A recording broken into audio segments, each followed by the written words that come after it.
നിങ്ങൾ ഒരു 3-വീലർ EV segment വാഹനമൊക്കെ എടുക്കാൻ പോകുന്ന ആൾക്കാരാണോ എങ്കിൽ ഈ ഒരു വീഡിയോ നിങ്ങൾക്ക് വലിയൊരു ഗുണമാവും. കാരണം ഇപ്പോൾ ഒരു 3-വീലർ EV സെഗ്മെന്റ് ഒക്കെ എടുക്കുന്ന ആളുകൾക്ക് കുറേ വാഹനങ്ങൾ ഇന്ന് കിട്ടാനുണ്ട് ഇല്ലേ, പല കമ്പനിയുടെ വാഹനങ്ങൾ. ആ ഒരു വാഹനങ്ങളിലൊക്കെ കുറേ പ്രശ്നങ്ങൾ എന്താണെന്ന് വെച്ച് കഴിഞ്ഞാൽ റേറ്റ് കൂടുതൽ കൊടുത്തിട്ട് വേണം നമ്മൾ ആ ഒരു വാഹനം സ്വന്താക്കാൻ. അതുപോലെ തന്നെ ഈ ഒരു പൈസ കൊടുത്ത് വാഹനം എടുക്കുമ്പോൾ കുറേ നേരം വേണം നമുക്ക് ആ ഒരു വാഹനത്തിൽ ചാർജ് കയറാൻ. അപ്പോൾ അവിടെ സമയനഷ്ടം, ധനനഷ്ടം എല്ലാം വന്നു കഴിഞ്ഞു അല്ലേ. അങ്ങനെ ധനനഷ്ടവും സമയനഷ്ടവും ഇല്ലാത്തൊരു വാഹനം നിങ്ങൾക്ക് എടുക്കണം എന്നുണ്ടെങ്കിൽ ധൈര്യമായിട്ട് നമ്മുടെ ഈ കാണുന്ന TVS King EV Max Plus കണ്ണടച്ചെടുത്തോട്ടെ. ഇതാണ് നമ്മുടെ സ്വന്തം TVS King EV Max Plus. മറ്റുള്ള EV വാഹനങ്ങളിൽ നിന്നും ഇവനെ വ്യത്യസ്തമാക്കുന്നത് ഇവന്റെ പ്രൈസ് തന്നെയാണ് കേട്ടോ. കൂടാതെ 3 മണിക്കൂർ കൊണ്ട് ഫുൾ ചാർജിൽ നമുക്ക് 179 കിലോമീറ്ററോളം റേഞ്ചും കിട്ടുന്നില്ല. ഡ്രൈവിംഗ് കംഫർട്ടും യാത്രാ സുഖവും ഒരു രക്ഷയില്ല കേട്ടോ. 3 മോഡുകളും നമുക്ക് വാഹനത്തിന് വരുന്നുണ്ട്. 1 വർഷം അല്ലെങ്കിൽ 1,50,000 കിലോമീറ്റർ വരെ വാറന്റി ഉണ്ട് കേട്ടോ. ഓൾറെഡി എത്ര നാളായി ഈ ഒരു EV Max Plus എടുത്തിട്ട്? 1 വർഷം 1 മാസം.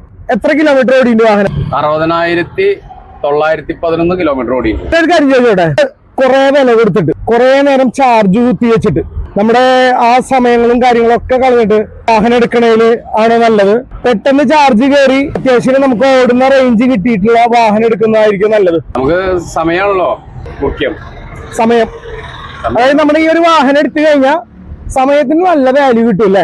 കമ്പനി പറഞ്ഞ 2.5 മണിക്കൂർ, നമ്മൾ 20% കുറയരുത് എന്നാണ് കമ്പനി പറഞ്ഞത്. എത്രയായാലും ഒരു 20% കുറവ് ഞാൻ അതേവരെ ഉണ്ടായിട്ടില്ല. 2.5 മണിക്കൂർ ഉണ്ടെങ്കിൽ ഫുൾ ചാർജ് ആയി. 163 കമ്പനി പറയണു. ഞാൻ ലോങ്ങിൽ പോകുമ്പോൾ എനിക്കൊരു 150 വരെ കിട്ടിയിട്ടുണ്ട്. ഒന്നും കണക്കൂട്ടണ്ട. ആവറേജ് നമ്മള് ഓടണത് ഇപ്പൊ ഒരു 150, 140 റേഞ്ചിൽ നമുക്ക് ചാർജ് ചെയ്യാം. നേരത്തെ ചാർജ് ചെയ്യാം. 1 മണിക്കൂർ ചാർജ് ചെയ്യാൻ ഫുൾ ആയിട്ട് ഓടാനുള്ള. ലാഭമാണോ നഷ്ടമാണോ ഈ ഒരു വാഹനം എടുത്തിട്ട്? ഞാൻ ഒരു കൊല്ലം കൊണ്ട് 60,000 ഓടി. 10 രൂപ വെച്ച് കണക്കൂട്ടിക്കാം. 10 രൂപ വെച്ച് കണക്കൂട്ടാണെങ്കിലും 6 ലക്ഷം രൂപ ഓടിയില്ലേ. മെയിൻ്റെനൻസ് എങ്ങനെയുണ്ട് വാഹനത്തിന്റെ? ഇതേവരെ എനിക്കൊരു മെയിൻ്റെനൻസ് വന്നിട്ട് റേറ്റ് എടുക്കാം. 60,000 കിലോമീറ്റർ എനിക്ക് യാതൊരു കംപ്ലൈന്റും കംപ്ലൈന്റ് ഇല്ല. TVS King EV Max Plus സന്തോഷം. എന്തായിരുന്നു പേര്? നമ്മുടെ ഈ ഒരു EV വാഹനങ്ങളിൽ ഇത്രയധികം ഓട്ടോറിക്ഷകൾ ഉണ്ട്.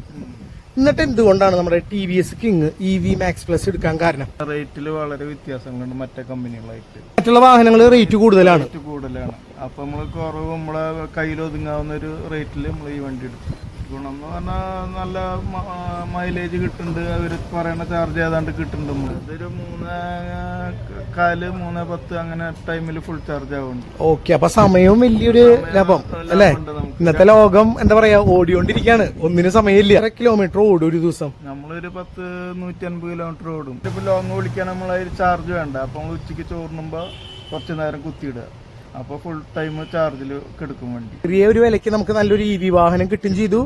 സമയലാഭം, ധനലാഭം, എല്ലാം അല്ലെ. മെയിൻ ആയിട്ട് ധനലാഭം. ആ ഒരു ധനം സമ്പാദിക്കാൻ പറ്റണ്ട നന്നായിട്ട്. കുഴപ്പമൊന്നുമില്ല. 1 നിന്ന് 10 വണ്ടി എടുക്കാനൊക്കെ പറ്റണം. ഓക്കെ മുരളിയേട്ടാ. അപ്പൊ നമ്മുടെ TVS King EV Max Plus എടുത്തുള്ള മച്ചാമാര് പറയണ കേട്ടില്ലേ, സമയലാഭം അതുപോലെ ധനലാഭം എല്ലാവർക്കും ഉണ്ട് കേട്ടാ. നിങ്ങൾക്കും അപ്പൊ ഇതേപോലത്തെ വാഹനങ്ങൾ സ്വന്താക്കണം എന്നുണ്ടെങ്കിലുണ്ടല്ലോ, തൃശൂർ പെരിയാർ TVSലെ നമ്പറും ആലുവ പെരിയാർ TVSലെ നമ്പറും നമ്മുടെ ഈ ഒരു വീഡിയോയിൽ ഉണ്ടാവും. പെട്ടെന്ന് നിങ്ങൾ വിളിച്ചോ, ഇതേപോലത്തെ വാഹനം സ്വന്താക്കിക്കോ, അടിച്ചു പൊളിച്ച് സാമ്പത്തികം ഉണ്ടാക്കിക്കോട്ടോ.